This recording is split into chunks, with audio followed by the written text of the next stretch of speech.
कपास उगा ले, गेहूं, गन्ना, जो भी, मगर ये सरकार उसे सही दाम नहीं देगी। पहला तरीका ये है। दूसरा तरीका, आपसे बीमा का पैसा भरवा लेती है, लेती है नहीं लेती है? लेती है ना, ठीक है। आप पैसा देते हो, पहले सरकारी कंपनी को देते थे, अब नरेंद्र मोदी जी की सरकार में प्राइवेट कंपनी को देते हो। सही बोला गलत बोला? सही बोला। अब आप हिंदुस्तान के किसान हजारों करोड़ रुपए अपना खून पसीने का पैसा बीमा में देते हो। आंधी आती है, बारिश होती है, तूफान आता है, आपको अपना ही पैसा नहीं मिलता। सही बोला गलत बोला? तो हजारों करोड़ रुपए हिंदुस्तान के किसान के जेब में से निकाले जाते हैं और सीधा प्राइवेट कंपनी वालों के जेब में डाल दिए जाते हैं। आपसे कहा जाता है कि तूफान आएगा, आंधी आएगी, आपका खेत बर्बाद होगा, फसल बर्बाद होगी, तो बीमा का पैसा मिलेगा। पता लगता है 1 रुपया नहीं मिलता। सड़क पे मुझे यही किसान बोल रहे हैं, जो भी किसान मेरे पास आता है मैं कहता हूं उससे, भाई बीमा का पैसा भरा? हाँ भरा। जब आपका नुकसान हुआ पैसा वापस मिला? नहीं मिला। दूसरा डराने का तरीका ये। तीसरा तरीका, जब आपको फसल बेचने का समय आता है, हिंदुस्तान की सरकार एक्सपोर्ट बंद कर देती है, इंपोर्ट चालू कर देती है। बात समझ आई? समझ आई?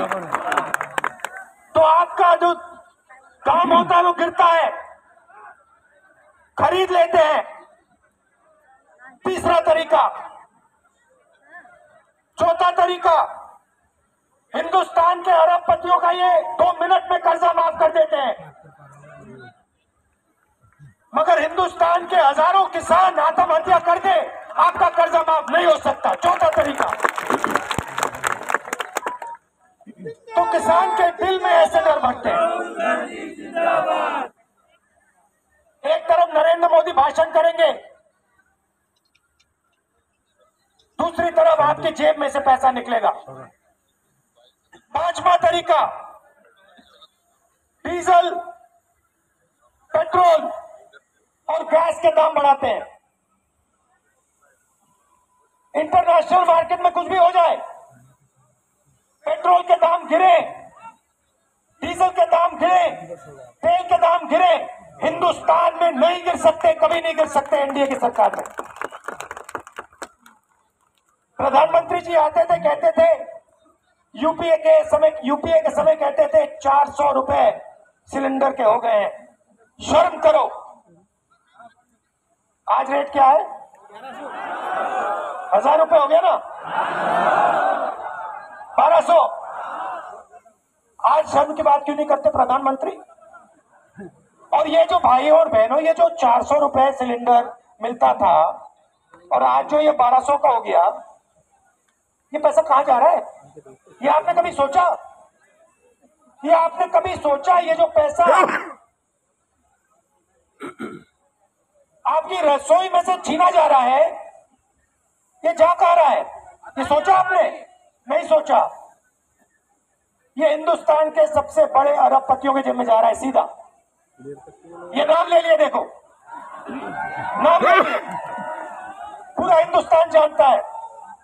तो किसान को ये ऐसे डराते हैं। अब चलिए छोटे दुकानदार की बात करते हैं, स्मॉल और मीडियम साइज बिजनेस की बात करते हैं, जो इस देश की रीढ़ की हड्डी है, जो इस देश को रोजगार देते हैं। ये जो अरबपति हैं 2-3 जिनके आपने नाम लिए, 2 दो तीन नहीं, दो।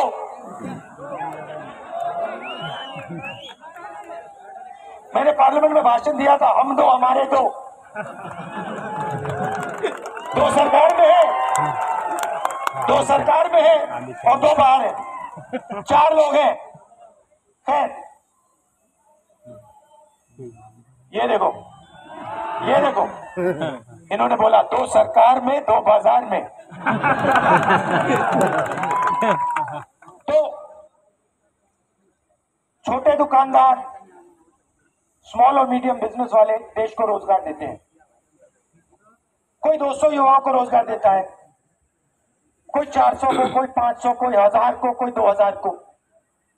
और ऐसे हिंदुस्तान में लाखों बिजनेस होते थे, लाखों छोटी छोटी दुकानें। अब प्रधानमंत्री जी ने मन बना लिया है कि ये जो छोटी छोटी दुकानें हैं ये सब बंद होगी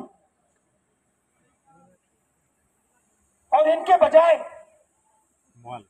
2-3 अरबपति लाखों दुकानें लगाएंगे। और प्रधानमंत्री ने मन बना लिया है कि हिंदुस्तान का जो छोटा व्यापारी है, स्मॉल और मीडियम बिजनेस इसको हम कहते हैं, उन सबको खत्म करना है। उनकी दुकानें, उनके व्यापार, उनके बिजनेस बंद करने हैं। तरीका क्या है? नोटबंदी और जीएसटी। नोटबंदी और जीएसटी, भाइयों और बहनों, ये पॉलिसी नहीं है, ये हथियार है।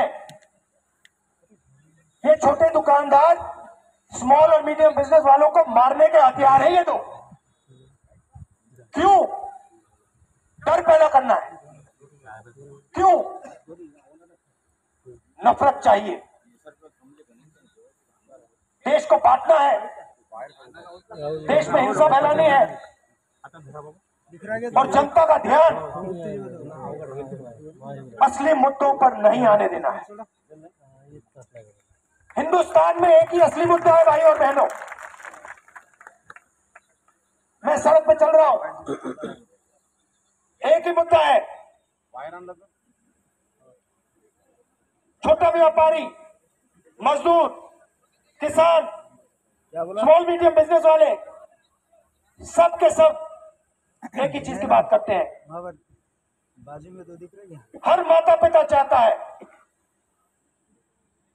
कि उसके बच्चों को रोजगार मिले। ये एक ही मुद्दा है हिंदुस्तान में, और कोई मुद्दा नहीं है। इसकी बात नहीं करेंगे। ये सब जो माल आता है, ये जो टेलीविजन कैमरा है, आपके जेब में मोबाइल फोन है, ये शर्ट जो पहने हो, कहां से आता है ये? फोन को घुमाओ, उसके पीछे पड़ो, कहां से आता है? चाइना से आता है। जब चाइना से यहां आता है, फायदा किसको होता है? चाइना को होता है। और किसको होता है? थोडस इकडे मागायचं दिसेल, इकडे जो लोग चाइना का माल हिंदुस्तान में बेचते हैं उनको होता है। चाइना को जरूर होता है, मगर जो लोग चाइना का माल यहां बेचते हैं उनको भी होता है। चाइना के लोग तो यहां नहीं बेच रहे ना। आपको चाइना के लोग दिख रहे हैं हिंदुस्तान में चाइनीज माल बेचते हुए? देखे आपने कभी? ना, हिंदुस्तानी लोग हैं, ये बेच रहे हैं। मेरा कहना क्या है, ये फोन के पीछे मेड इन चाइना नहीं होना चाहिए। ये फोन के पीछे made in India, made in Maharashtra, made in Nashik, ये होना चाहिए। मेड इन औरंगाबाद, और बोलो हिंगोली, नांदेड़। मैं तो चाहता हूं चाइना का युवा ऐसे अपना फोन देखे, उसके पीछे घुमाए, देखे मेड इन हिंगोली। ये क्या भाई, जब कौन सी जगह है? मोदी जी क्या चाहते हैं? मोदी जी चाहते हैं मेड इन चाइना। क्यों? क्योंकि 2-3 अरबपतियों को फायदा हो रहा है। 2-3 अरबपतियों को फायदा हो रहा है। भाइयों और बहनों, बात समझो। ये आईफोन हिंदुस्तान में किसने बेचा है? किसने बेचा है? हिंदुस्तानी व्यापारी। भाइयों बहनों, पहले नाम लिया था आपने। हाँ, तो ये आपका ध्यान हिंसा, धर्म, जात इधर उधर डालते हैं, मगर इससे आपको भविष्य में कुछ नहीं मिलने वाला। हिंदुस्तान का युवा रोजगार चाहता है। सड़क पे हर युवा मुझसे यही कहता है। अभी अभी 100 गज, यहां से 100-200 गज पहले लड़की आई, कहती है राहुल जी मैंने हाई स्कूल खत्म कर दिया, कॉलेज जाना चाहती हूं, मैं नहीं जा सकती। मैंने पूछा क्यों? सरकारी कॉलेज है ही नहीं, सब प्राइवेट है, लाखों रुपए देने मैं नहीं दे सकती, मैं डॉक्टर बनना चाहती हूं, क्या करूं? एक नहीं है भाई हो बहनों, ऐसे करोड़ों युवा हैं हिंदुस्तान में, करोड़ों हैं।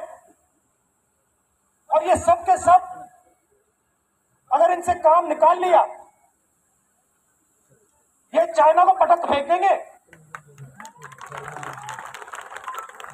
2 मिनट नहीं लगेगा।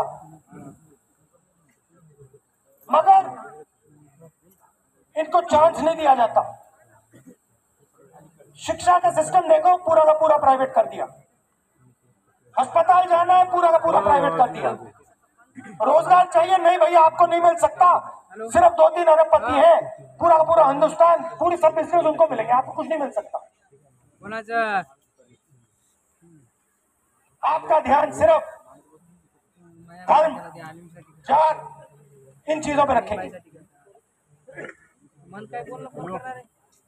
आपको सही कहना चाहिए, हमें रोजगार चाहिए,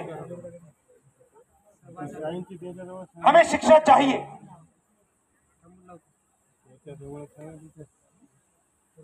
सरकार की जिम्मेदारी है ये बिजनेस वालों की जिम्मेदारी नहीं है, उनका काम नहीं है। ये कर सकते हैं,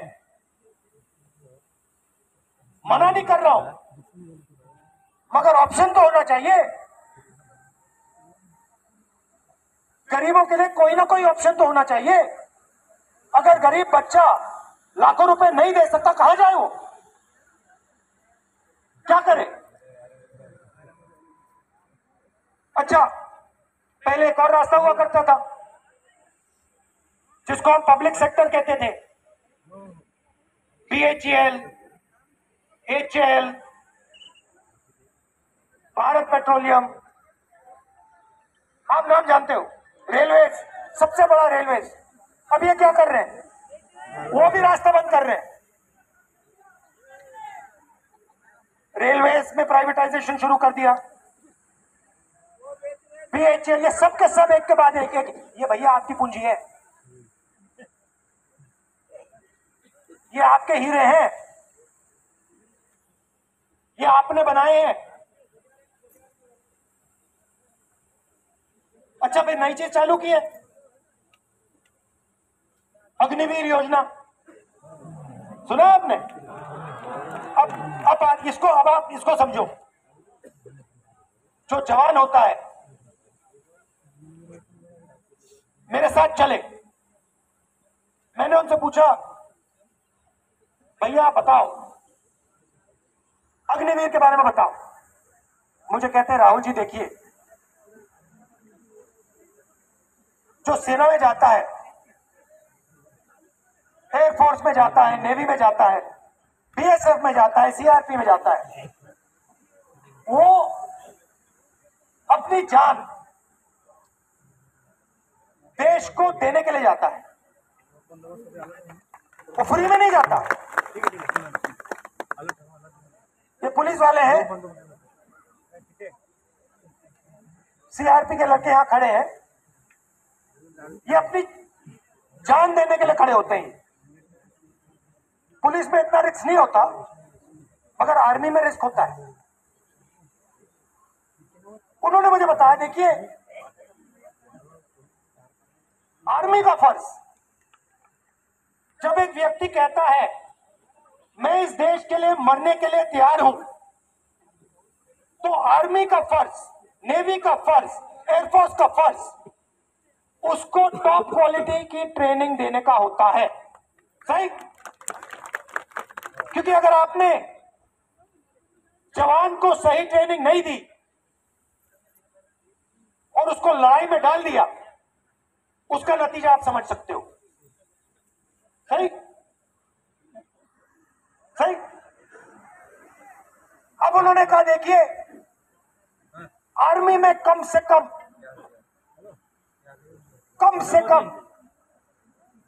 ट्रेनिंग 7-8 साल में जवान तैयार होता है। 4 साल की ट्रेनिंग में जवान तैयार ही नहीं हो सकता।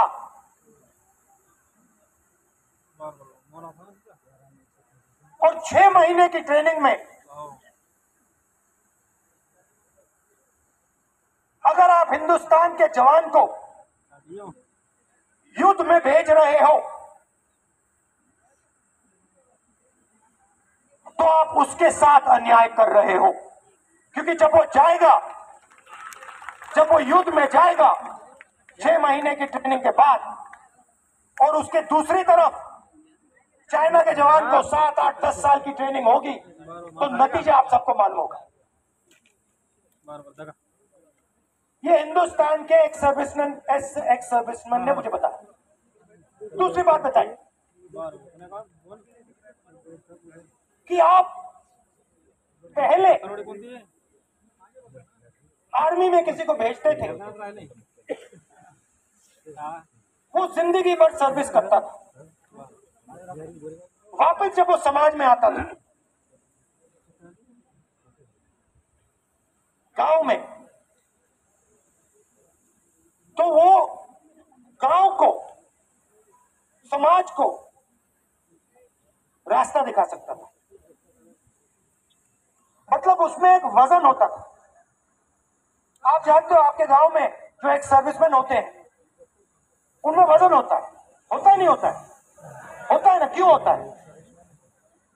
क्योंकि 15-20 साल उन्होंने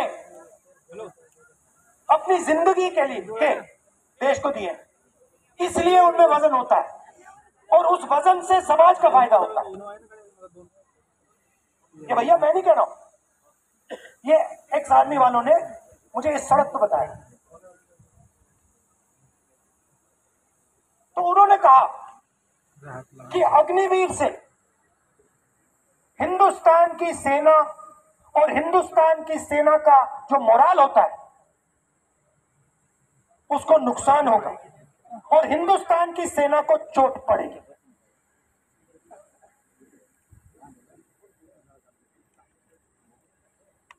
तीसरी बात कही, आप लाखों युवाओं को हथियार चलाने की ट्रेनिंग दे रहे हो, लाखों युवाओं को हथियार चलाने की ट्रेनिंग दे रहे हो। पहले आप उन व्यक्तियों को, उन युवाओं को जॉब सिक्योरिटी देते थे, उनसे कहते थे देखो भैया ये आपकी ट्रेनिंग है, आप ट्रेनिंग करो, और फिर 20-25 साल आपकी जिंदगी का गारंटी है। अब आप क्या कर रहे हो? अब आप लाखों युवाओं को हथियार की ट्रेनिंग दे रहे हो, और फिर उनसे कह रहे हो भैया आप 4 साल सर्विस करो और फिर वापस गांव में जाओ। और जब वो वापस गांव जाएंगे आप उनसे कहोगे भैया देखो हिंदुस्तान में हम आपको रोजगार नहीं देंगे। क्या होगा? क्या होगा? बेरोजगारी होगी, और क्या होगा? हाँ, तो क्या बोला? तो क्राइम बढ़ेगा। तो ये नरेंद्र मोदी जी क्या कर रहे हैं? ये समाज में डर, नफरत, हिंसा फैलाने की कोशिश कर रहे हैं। चाहे नोटबंदी हो, चाहे अग्निवीर हो, चाहे जीएसटी हो, इनकी सब पॉलिसियां एक ही काम करती है, हिंदुस्तान के लोगों को डराने का काम करती है। जो डरता है वो बढ़ता है, जो डरता है उसके दिल में नफरत पैदा होती है, समाज बढ़ता है और फिर कहते हैं भैया हम देशभक्त हैं।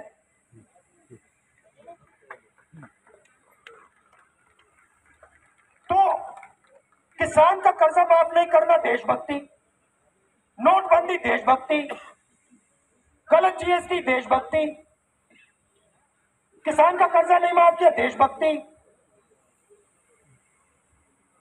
देश में नफरत फैलाना देशभक्ति,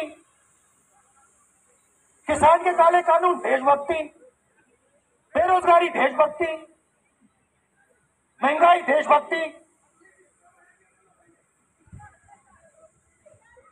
ये बात बोली, ये बात बोली, ये हिंदुस्तान की देशभक्ति नहीं है, ये आरएसएस की देशभक्ति है। तो इसीलिए हमने ये यात्रा शुरू की है। हम आपसे कहना चाहते हैं, डरो मत।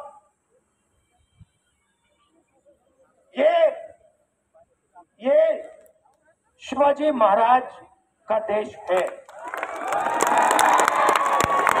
ये बाबा साहेब अंबेडकर का देश है। इसमें आपको नहीं डरना, कुछ भी हो जाए नहीं डरना।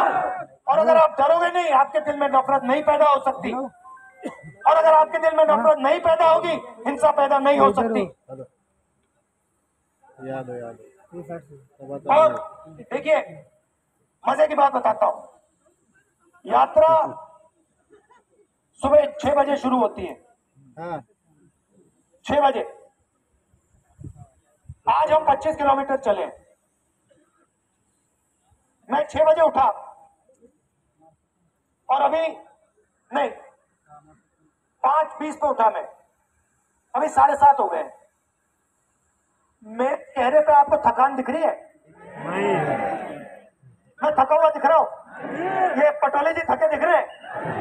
ये देखो मुस्कुरा रहे हैं, ये थके दिख रहे हैं? ये हो क्या रहा है? ये हम 1800-1900 किलोमीटर चल लिए, 65 दिन चल लिए, 7-8 घंटे, कोई थकान नहीं। क्यों? नहीं वो छोड़ो, मगर थकान क्यों नहीं? क्योंकि ये जो शक्ति है ना, ये हमारी नहीं है, ये आपकी है। जब भी थोड़ी सी थकान होती है, आप इतना सा प्यार कर देते हैं, थकान गायब हो जाती है। तो मैं आप सबको दिल से धन्यवाद करना चाहता हूं। ये जो 3500 किलोमीटर है, ये हम 3500 किलोमीटर नहीं चल रहे, ये ऐसे लग रहा है कि हम 5 किलोमीटर चल रहे हैं। आपकी देन है, आपकी देन है, आपका प्यार है, आपका भरोसा है। इसके लिए दिल से बहुत बहुत धन्यवाद। और आखिरी बात मैं आपसे कहूंगा, जो आपके सबसे महान नेता ने आपसे कहा और आपको दिखाया, सिर्फ कहा नहीं, बहुत लोग कहते हैं, मगर करके दिखाया।